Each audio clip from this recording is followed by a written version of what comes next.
Galing dun sa malagkit na saging na may tibagnol. Dito naman tayo sa saging na walang puso. Ito yung tindok. So, tamang-tama, pag ikot natin ngayong umaga, nakita natin na mature na siya.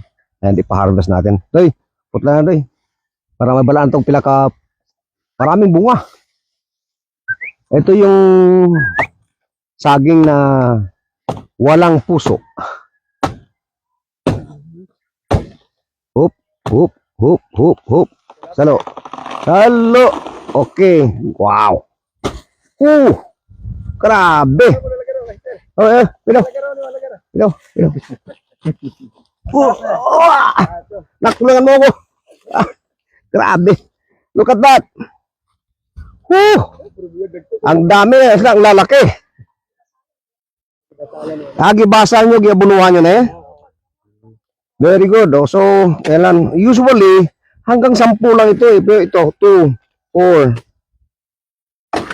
5, 7, 9, 10, 11, 12, 13, 14, 15, 16, 17, 18, 19, 20, 21, 22, 23. Wow! 23 kabunga.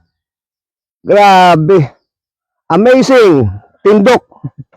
Ang saging na walang puso. Actually, ito yung plantain ng Pilipinas. Native sa Pilipinas to. So, marami tayong sasaingin man. pang banana chips, pinaka-ideal.